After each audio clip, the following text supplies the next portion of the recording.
Вітаю, вінничани! З вами Яна Станіславенко та найвідвертіший проект телеканалу Віта «Код відвертості».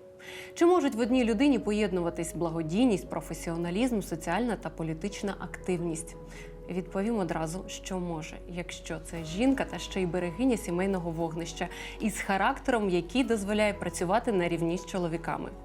Добре це чи погано, поговоримо сьогодні з моєю гостею. Катерина Поджаренко, благодійниця, кандидатка юридичних наук та депутатка Вінницької міської ради. Та перш ніж розкрити код відвертості, Катерине, увага на екран. Катерина Поджаренко, 44 роки, корінна вінничанка. У дитинстві мріяла про кар'єру юристки, але сьогодні радіє, що присвятила 18 років свого життя викладацькій діяльності. Вищу освіту отримала у Національній академії внутрішніх справ України та Київському національному університеті імені Тараса Шевченка. Кандидатка юридичних наук, доцентка кафедри право Вінницького інституту економіки Західноукраїнського національного університету. У політиці з 2014 року. У 2020-му була обрана депутаткою Вінницької міської ради. Очолює громадську організацію «Вінницький регіональний центр громадської активності» та є співзасновницею благодійного фонду «Вінниця – комфортне та безпечне місто». Одружена, має 2 дітей. Обожнює читати, пише вірші та малює. Кредо Катерини Поджаренко – справедливість та доброта без милосердя – пусті слова. Вітаю тебе, Катерина, рада тебе бачити і одразу хочу тебе привітати з твоїм новим досягненням, призначенням на посаду директорки 18-ї школи. Доброго дня, Анечка, доброго дня, телеглядачі. Дуже дякую, мені дуже приємно. І цікаво одразу дізнатися, що змінилось або зміниться особисто для тебе після призначення тебе саме на цю посаду. Ну, змінилось багато і зміниться ще набагато більше, тому це абсолютно нова для мене діяльність, хоча я все своє життя пов'язана з освітою, але це зовсім новий рівень, зовсім новий шлях і нові можливості для мене, для школи, для учнів, для здобувачів освіти. Це зовсім нова історія в моєму житті. А що саме зміниться особисто для себе? Ну, напевно, я ніколи не була в якості адміністратора такого великого колективу і ніколи не була, напевно, задіяна в таких процесах, як безпосередньо освіта для дітей все ж таки шкільного віку, тому що моя діяльність освітянська, вона була пов'язана з дітьми більш старшого віку. Це інститути, це коледжі. І тому, напевно, ну, це зовсім новий рівень, тим паче, що сьогодні нова українська школа, вона цікава, вона відкриває дуже багато перспектив і для здобувачів освіти, і для вчителів. Добре, а як ти оцінюєш себе як викладача? Ти поступлива, вибаглива чи все ж таки людина настрою? Ні, я вимоглива. Вимоглива саме до кого і до чого? Для себе, для тих, для кого я викладаю, для кого я готуюсь, для своїх колег, ну і в першу чергу для себе. Людина, яка вимоглива для себе, до себе, з цього все починається. І вона хоче теж більше вимагати від тих людей, з ким вона працює? Ну, напевно, це такий абсолютно взаємопов'язаний процес. Люди, які бачать, що людина, яка вимагає щось від себе, вони йдуть назустріч і так само ставляться і до неї теж, щоб відповідати, ну, скажімо так, певному спілкуванню. Так, але не завжди. І якщо людина не йде тобі назустріч, так що ти робиш у таких ситуаціях? Це виключно по роботі. Давай поговоримо. Якщо виключно по роботі, то тільки своїм прикладом можна щось змінити. Показуючи те, як працюєш ти, як ти ставишся до своїх обов'язків, до своїх колег, до своєї роботи. Звичайно, це якимось чином і впливає на створення думки у твого співрозмовника і твого опонента, якщо вже ми кажемо про це. Да? Тому, звичайно, починати треба з себе. Якщо ти не дозволяєш собі порушувати якісь правила, то, звичайно, людина, яка це бачить, ніколи не дозволить це собі. Тільки переконанням і власним прикладом. Скажи, будь ласка, як на даний момент складно чи навпаки легше спілкуватися з сучасною молоддю? Тому що я хочу зазначити, що старше покоління вважає, що зараз молоді дівчата та хлопці стали більш розкутими та якимись безпринципними. Напевно, не можна сказати складніше чи легше, просто цікавіше. Молодь зараз більш вимоглива, я б сказала, не розкутіша. Вони більш хочуть дізнаватися, вони хочуть спілкування. Сьогодні взагалі, якщо казати, наприклад, про діяльність викладача, як викладача, то сьогодні потрібно змінювати взагалі цей процес. Це вже не викладач і студент, наприклад, або там школяр і вчитель, а це мають бути партнерські відносини. І тоді ніяких складностей немає. Ми маємо поважати тих, в кого ми вкладаємо знання. Тому що кожен з нас, да, ми звикли до такого речення, молодь – це наше майбутнє. Ну, тоді нам потрібно для цього так і ставитись. Якщо це наше майбутнє, значить його треба поважати. Якщо його треба поважати, з ним потрібно спілкуватися, з ним постійно потрібно вести діалог. Для мене молодь – це ті якраз люди і ті маркери, які вимагають постійного вдосконалення себе, постійного самоопрацювання, постійного саморозвитку. Знову ж таки, це процес взаємопов'язаний. Чим більше знаєш ти, тим більше саморозвиваєшся ти, молодь до тебе тягнеться. І тоді немає складностей. Легше? Ну ні, звичайно, ніколи не до було. тебе тягнуться ті, хто хоче здобути ці знання, хто хоче розвиватися, але ж не всі такі. Що ти робиш з тими студентами, дітьми, які ти не можеш своїм прикладом наставити? Напевно, таких в мене ще не було. Насправді я з таким не стикалася, тому що... За всю твою викладацьку діяльність ні разу такого випадку не було? Ні, напевно, ні. Щоб так мене якось відштовхували або не йшли до мене на діалог, на компроміс, напевно, в моїй діяльності такого немає. Знову ж таки, потрібно ставити з розумінням.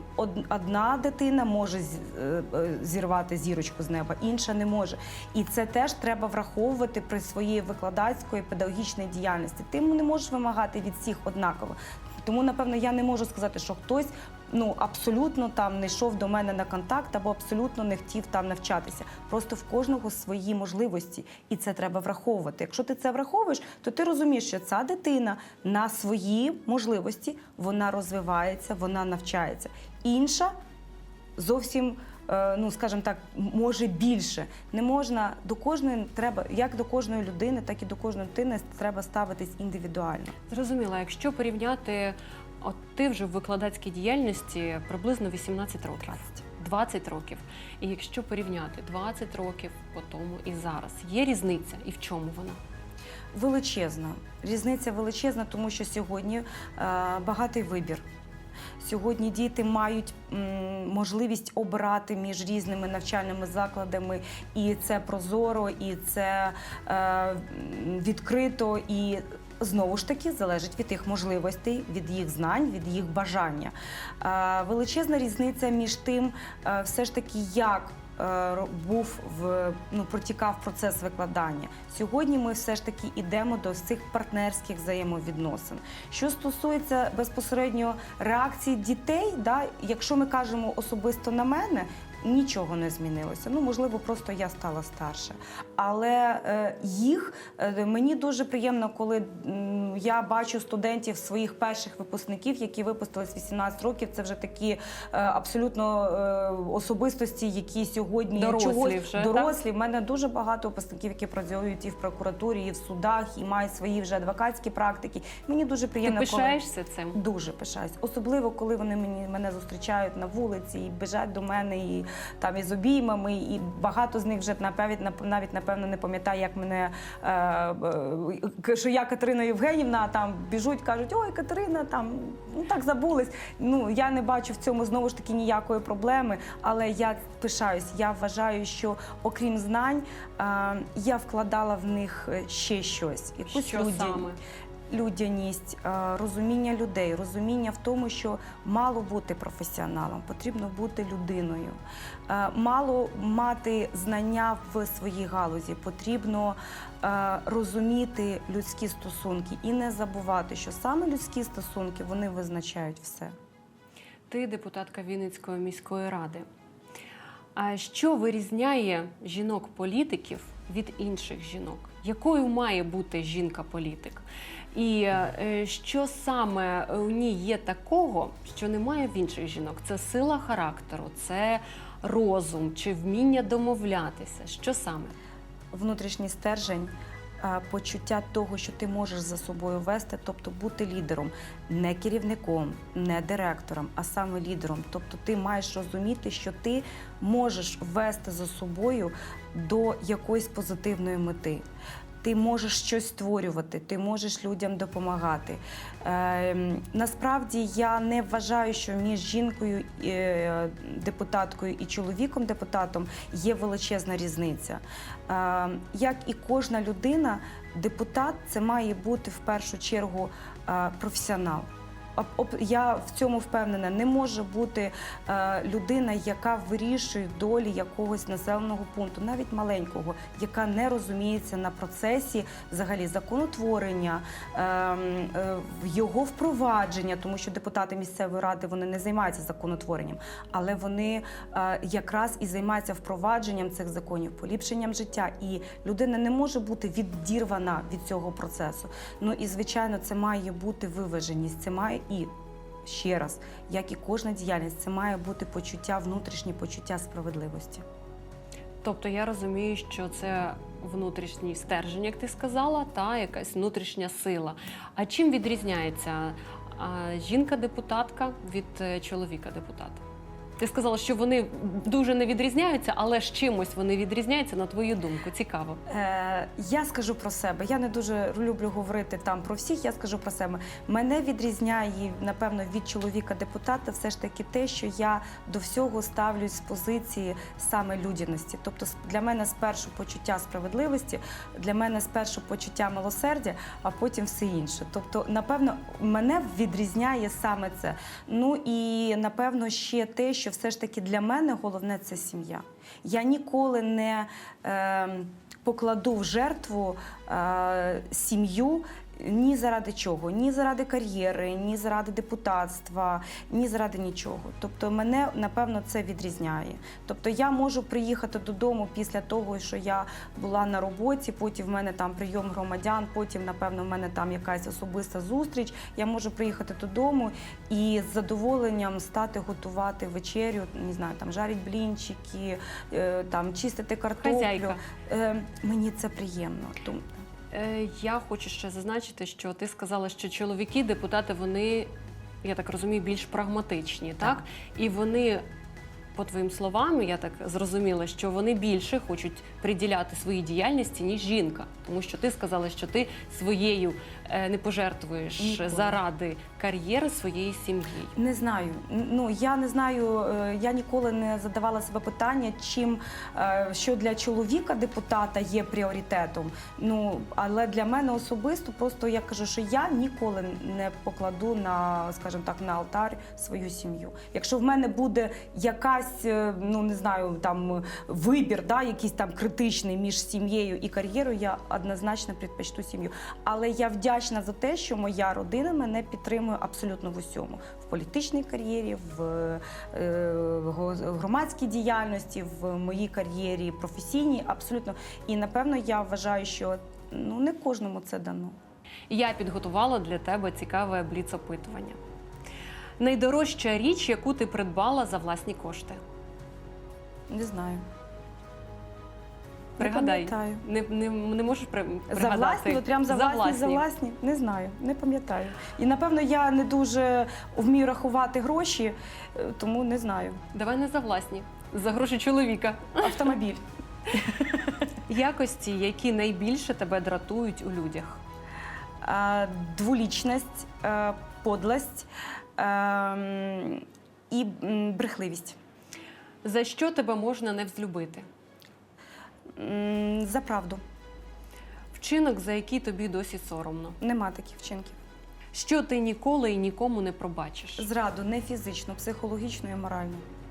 А фізично? Можу. Теми, які ти ніколи не обговорюєш? Особисте життя. Приватне особисте життя. На твою думку, яка роль та місія сучасної жінки? Бути берегинею сімейного вогнища чи змінювати цей світ на рівні з чоловіками? Адже саме ця тенденція актуальна у сучасних реаліях. Змінювати цей світ на рівні з чоловіками, але по-жіночому. І це як? Все ж таки жінка відрізняється від чоловіка. Навіть жінка-лідер відрізняється. В неї зовсім інший підхід. Жінка-лідер – це та людина, яка дійсно вона переносить все ж таки свій жіночий початок на свою діяльність. Її місія вести, її місія створювати. І вона це робить по-особливому, по-жіночому, враховуючи всі життєві обставини, всі якісь людські якості. Тому я кажу по-жіночому. Це вже був не бліц, до речі, а запитання. Ти благодійниця вже з досвідом. Розкажи про другу сторону благодійної діяльності. Ти, мабуть, стикалася з розпачем, з обманом, з маніпуляціями. Розкажи про це.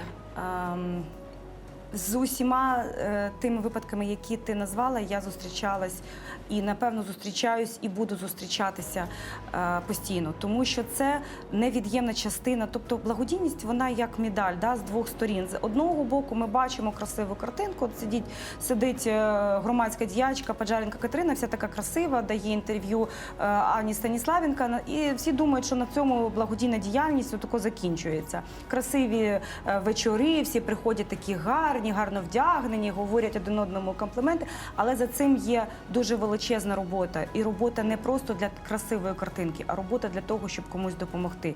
І, напевно, кожен приходить в цей світ для чогось. Я так для себе вирішила, що я прийшла в цей світ створювати, допомагати, підтримувати. Це моя місія.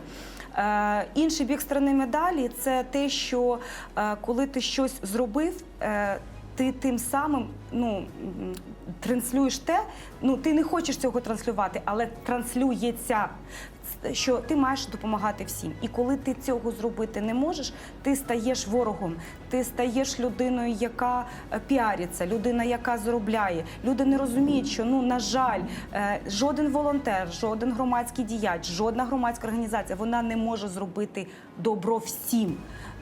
Це неможливо. Інакше це було б один день, і ми б на наступний день помирали від вигорання. На жаль, це так є.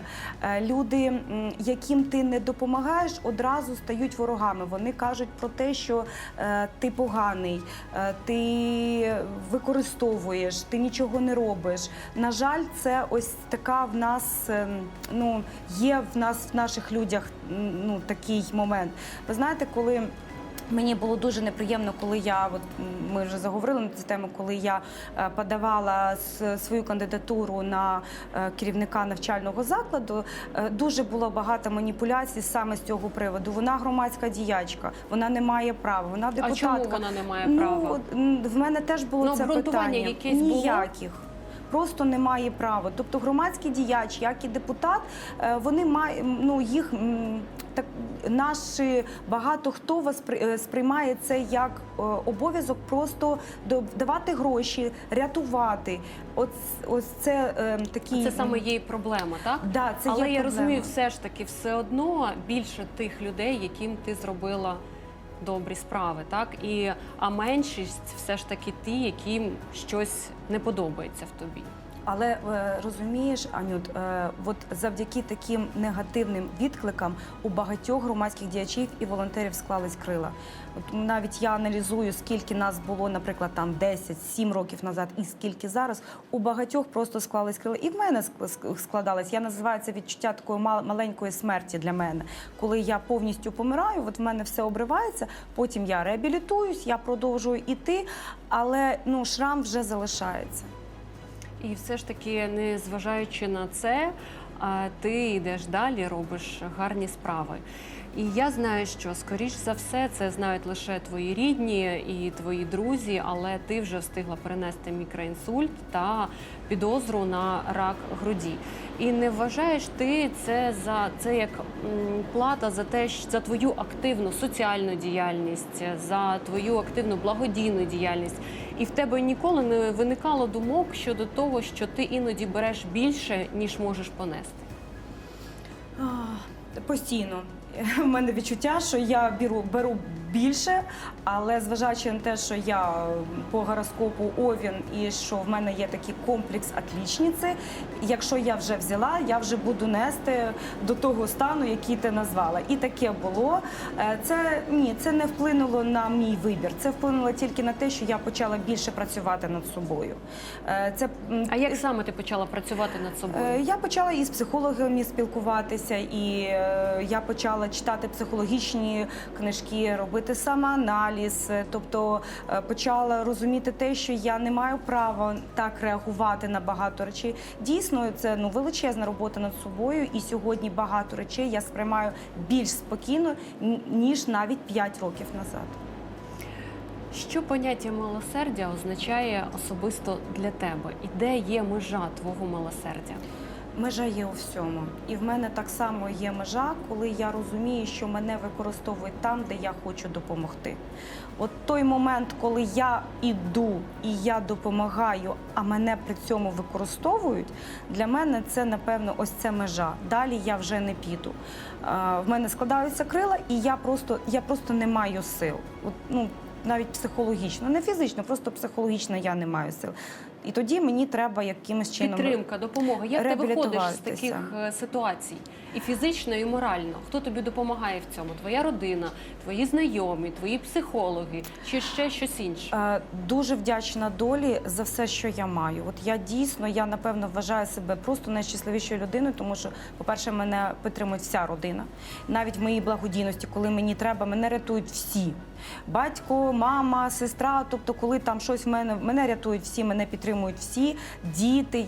Рятують вони тебе як? Вони підтримкою тебе і рятують? Фізично іноді рятують, там, якщо дійсно там потрібно щось, якась там навіть фізична допомога. Я вже не кажу про моральну сторону. Тобто мені з цим повезло. Мене дуже підтримує чоловік. Він в мене такий критик. Він критикує абсолютно все, що я роблю. Тобі не важко з цим жити, коли в тебе чоловік, який має навпаки бути, знаєш, як тобі допомагати, не критикувати, а навпаки підтримувати, а він тебе критикує. Тобі не важко з цим жити? Чи ти вже до цього звикла? Напевно, за 25 років я до цього звикла. Я розумію, що він це робить з найкращих побажань. Тобто він критикує, але він робить абсолютно все для того, щоб мені було комфортно. Для того, щоб я надихалася. Він може там мені сказати, через 2 години ми їдемо куди завгодно. От ми, наприклад, у нас було срібне весілля, він мені сказав за 1 день, що збираю речі, ми відлітаємо. Тобто, в мене робота, в мене все. Він вважав, що я вже знаходжусь на той грані, коли мені потрібно змінювати картинку.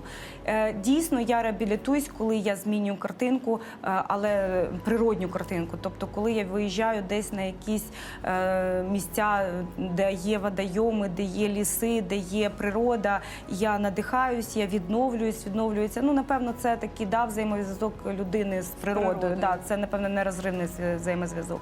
І я скажу, що я дуже пишаюсь своїми дітьми.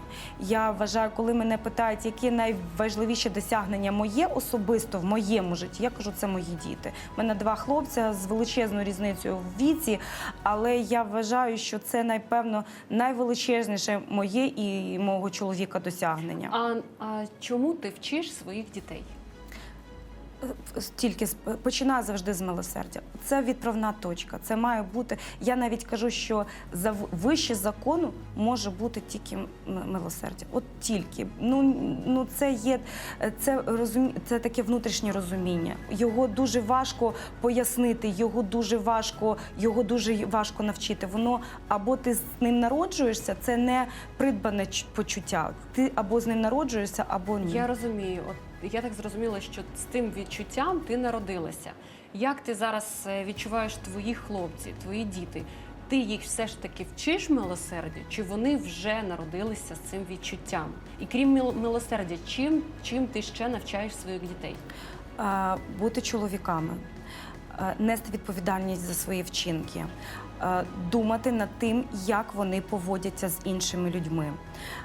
Я ніколи не говорила, що вони мають бути зірковими учнями. це не те, я ніколи не вимагала від них, щоб вони були там круглими отлічниками, і в них були там тільки... А як вони вчаться? до речі? Ну, старший син в мене не дотягнув 1 балу до срібної медалі. А молодший зараз тільки перейшов в 5 клас. Ну, тобто зараз про оцінки, зважаючи на те, що все ж таки він вже внуші, да, ну, тут важко казати, але він вчиться гарно. Не зриває він, не відмінник. Ну, скажімо так, його рівень мене влаштовує, але я вважаю, що він повинен в першу чергу вміти застосовувати свої знання, свої навички, свої вміння, і це важливо. І саме головне – нести відповідальність з маленького за свої вчинки, за свої поступки, за свої слова і, головне, за своє відношення з іншими людьми. То ти так і не сказала, з милосердям народжується, чи його все ж таки виховують? Ти у своїх дітях його виховуєш? Ні. Чи ти вже відчуваєш, що вони щось взяли, часточку твого милосердя, і просто його можна розвивати? Ні, напевно, вони народилися, але це потрібно підтримувати. Це можна забити в людині, да? Тобто просто задвинути його на задній план. Казати, що це не потрібна річ. І я вважаю, що, в принципі, багато з нас, хто народжується милосердними, ми всі в дитинстві мріємо в казки, правда? Ми всі бажаємо... віримо. Да, так, а потім, так. от я іноді теж, в мене таке питання, чому люди бувають такими злими, якщо в дитинстві ми всі читали і ви вірили в казки? Чому ми змінюємось, на твою думку? Чому так відбувається? Не знаю, я не психолог. Напевно, життєві обставини, якісь генетичні. Я Все дуже... ж таки хтось виростає і вірить у цю казку, так, робить гарні справи, а хтось виростає і робить не дуже гарні справи. Від чого це залежить? В тебе величезний викладацький досвід, і ти спілкуєшся з великою кількістю молодих людей. І, мабуть, ти можеш дати відповідь на це запитання. Мені здається, панацеї немає. Тобто немає якоїсь трафаретки, по якої ми можемо виховувати. Але знову ж таки, я коли заходжу в аудиторію, перше, з чого я починаю? От я починаю саме з цієї фрази, що вище закону може бути тільки милосердя. І я завжди несу, коли ми навчаємо дітей, ми не повинні навчати дітей 2 + 2 – 4. Да? Ми повинні навчати дітей якимось практичним навичкам. Ми повинні навчати дітей бути в суспільстві. Не просто бути, а спілкуватися, існувати, створювати. Але я чітко впевнена в тому, що це можна зробити тільки власним прикладом. Коли вони бачать, що це не просто пусті слова, що закон, його треба дотримуватись, треба поважати інших. Коли ти показуєш, як це в житті може бути, як можна поважати людину з інвалідністю, як можна поважати стареньку бабусю, як можна поважати маленьку дитину, як можна поважати маленьку або велику тварину, яка на вулиці, як можна поважати починати з себе треба. В першу чергу потрібно поважати себе, і тоді ти будеш поважати всіх оточуючих. Згодна. Я надзвичайно вдячна за нашу цікаву, відверту розмову. І я хочу нагадати нашим телеглядачам, що сьогодні у мене в гостях була благодійниця, кандидатка юридичних наук, депутатка Вінницької міської ради Катерина Поджаренко. А ми з вами побачимось за тиждень. До побачення.